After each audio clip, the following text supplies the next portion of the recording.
नमस्कार दोस्तों, स्वागत है आप सबका मेरे YouTube channel KCP the Sanskrit गुरु में। आज हम पढ़ने वाले हैं कक्षा अष्टमी का चतुर्थ पाठ सदैव पुरतो निधेहि चरणम। सदैव पुरतो निधेहि चरणम यह पाठ पद्य पाठ है। तो सबसे पहले हम इस पाठ के सस्वर वाचन करेंगे। तो देखते हैं इस कविता को और इसका सस्वर गायन करते हैं। चल चल पुरतो निधेहि चरणम, सदैव पुरतो निधेहि चरणम। गिरिशिखरे ननु निजनिकेतनम, गिरिशिखरे ननु निजनिकेतनम। विनैव यानं नगारोहणं, बलं शोकीयं भवति साधनं। सदैव पुरतो निधेहि चरणम्। पथि पाषाणा विषमप्रखरा, पथि पाषाणा विषमप्रखरा। हिंस्रपशव परितो घोरा, सुदुष्करं खलु यद्यपि गमनं। सदैव पुरतो निधेहि चरणं।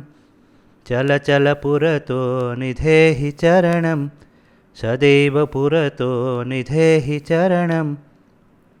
जहि भीतिं भज भज शक्तिं, जहि भीतिं भज भज शक्तिं। विधेहि राष्ट्रे तथानुरक्तिं, विधेहि राष्ट्रे तथानुरक्तिं। कुरु कुरु सततं ध्येयस्मरणं, सदैव पुरतो निधेहि चरणं। चल चल पुरतो निधेहि चरणं, सदैव पुरतो निधेहि चरणम। तो इस तरह से इसका आप सस्वर गायन कर सकते हैं। तो आगे चलते हैं, इसके एक एक पद्यांश को हम लोग समझते हैं। तो पहला पद्यांश इस प्रकार है। चल चल पुरतो निधेहि चरणम, सदैव पुरतो निधेहि चरणम। गिरिशिखरे ननु निजनिकेतनम, गिरिशिखरे ननु निजनिकेतनं। विनैव यानं नगारोहणं, बलं स्वकीयं भवति साधनं। सदैव पुरतो निधेहि चरणम। देखिए इसका अन्वय इस प्रकार हम कर सकते हैं। चल चल पुरतो चरणम निधेहि, चल चल पुरतो चरणम निधेहि, सदैव पुरतो चरणम निधेहि। ननु निजनिकेतनं गिरिशिखरे अस्ति, यानं विना एव नगारोहणं करणीयमस्ति। शोकीयं बलं तत्र साधनं भवति। इस तरह से आप इसका अन्वय कर सकते हैं। तो अब देखते हैं इसके शब्दों के अर्थ को समझते हैं। तो देखिए, पुरतो अर्थात आगे, चरणम कदम, निधेहि अर्थात रखो बढ़ाओ, सदैव हमेशा, ननु निश्चय ही, निज निकेतनम अपना घर, गिरिशिखरे पर्वत के शिखर पर, यानम बिना एव गाड़ी के बिना ही, साधन के बिना ही, नगारोहणम पर्वत की चढ़ाई करणीयम अस्ति करनी है। शोकीयम बलम अपना बल, अपनी ताकत अर्थात अपना आत्मविश्वास। साधनम साधन है, सहायक है पहाड़ की चढ़ाई करने में। वहाँ कोई गाड़ी आपको लेकर नहीं जाने वाली है, तो सहायक क्या है? अपना आत्मविश्वास। आत्मविश्वास से ही आप पहाड़ की चढ़ाई कर सकते हैं। देखिए इसके भावार्थ को समझते हैं। इस पद्यांश में कवि कहते हैं कि हमें हमेशा आगे बढ़ते रहना चाहिए। हमारा घर पर्वत की चोटी पर है, अर्थात हमारा लक्ष्य मुश्किलों से भरा हुआ है। बिना किसी यान के हमें पर्वत पर चढ़ना है और अपने आत्मविश्वास से हमें आगे बढ़ना चाहिए, अर्थात बिना किसी सहारे के अपने आत्मविश्वास से लक्ष्य को प्राप्त करना ही है। अतः निरंतर आगे बढ़ते रहना चाहिए।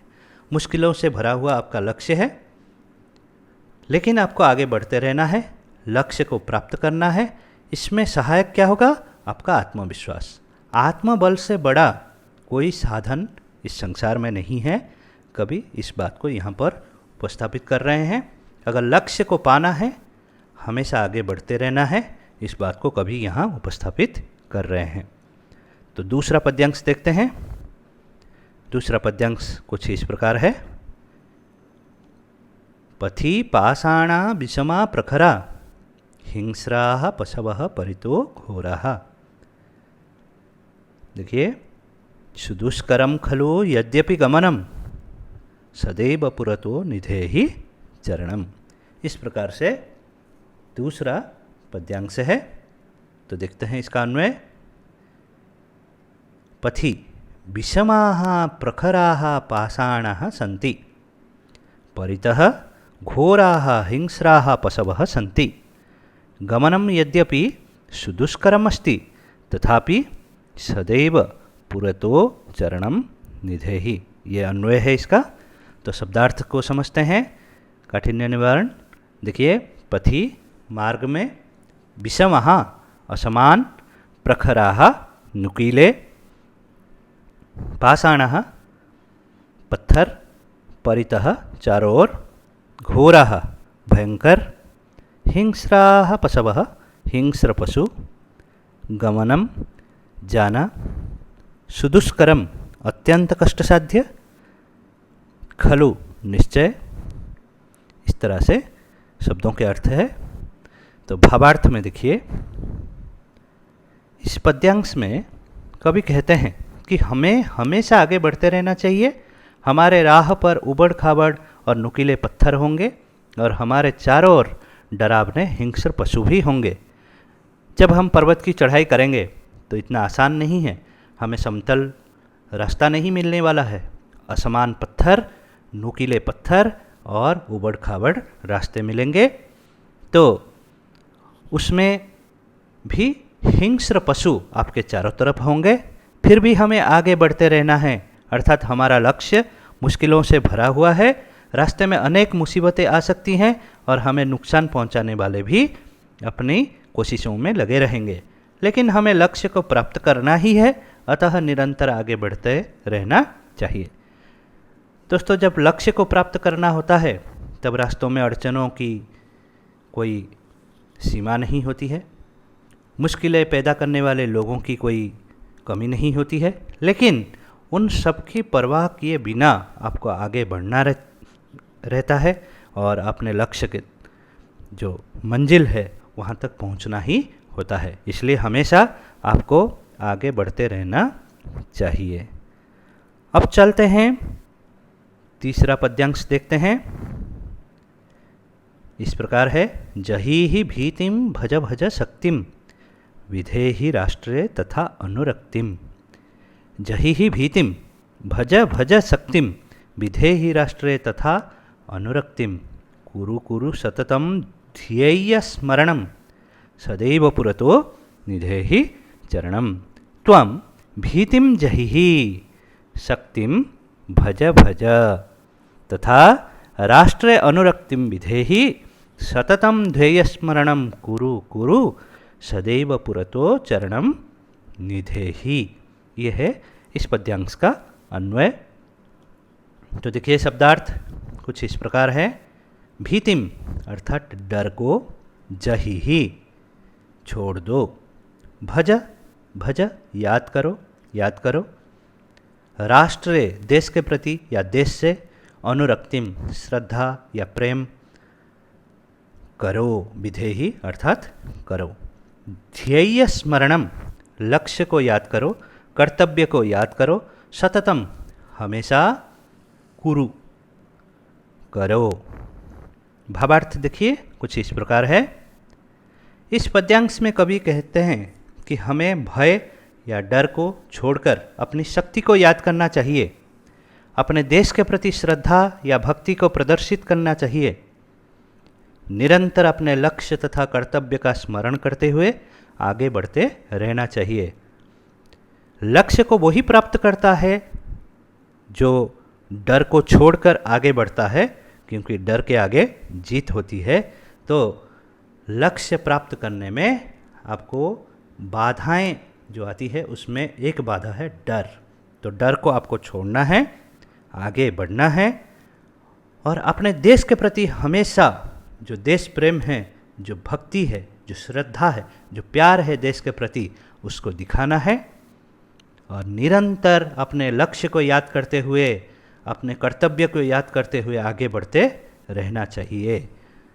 इसी तरह से कवि कहते हैं सदैव पुरतो निधेहि चरणम, हमेशा आगे बढ़ते रहना चाहिए। चल चल पुरतो निधेहि चरणम, सदैव पुरतो निधेहि चरणम। अब चलते हैं इस पाठ के जो व्याकरण बिंदु हैं उनकी तरफ बढ़ते हैं। व्याकरण बिंदु में सबसे पहले देखिए संधियुक्त पदों को। संधियुक्त पद में सबसे पहले है सदैव, सदायुक्त एव, पुरतो निधेहि, पुरतः युक्त निधेहि, विनैव, विनायुक्त एव, नगारोहणम, नगयुक्त आरोहणम, पाषाणा विषमः, पाषाणः युक्त विषमः, परितो घोरः, परितः युक्त घोरः, यद्यपि, यदि युक्त अपि, दुष्करम, दुः युक्तकरम, तथानुरक्तिम, तथा युक्त अनुरक्तिम। अब देखते हैं कुछ विशेष्य विशेषण यहाँ पर प्रयोग किए गए हैं। पाषाणः, इनके जो विशेषण पद है यहाँ पर विषमः और प्रखरः। पशवः, हिंस्राः और घोरः, ये विशेषण शब्द है यहाँ पर। गमनम, गमनम का विशेषण पद क्या है? दुष्करम। अब देखते हैं कुछ अव्यय पद यहाँ पर प्रयुक्त हुए हैं। सदा, हमेशा, पुरतः, आगे, विना, बिना, ननु, निश्चय ही, परितः, चारों ओर, एव, ही, यद्यपि, हालांकि, तथा, और सततम अर्थात निरंतर। इस तरह से सदैव पुरतो निधेहि चरणम, इस पाठ को आपको समझना चाहिए। इस पाठ का सस्वर गायन करिए और इस पाठ को इस प्रकार से अभ्यास करते रहिए ताकि आपको इसमें जो दिक्कतें होती हैं उन समस्याओं को आप दूर कर सकें। तो आगे चल के हम नए विषय के साथ आपके सामने उपस्थित होंगे। तब तक के लिए धन्यवाद। और अगर आप लोगों ने मेरे चैनल को सब्सक्राइब नहीं किया है तो सब्सक्राइब करना ना भूलें और मेरे जो पढ़ाए हुए पाठों को कमेंट और लाइक करना ना भूलें। धन्यवाद दोस्तों।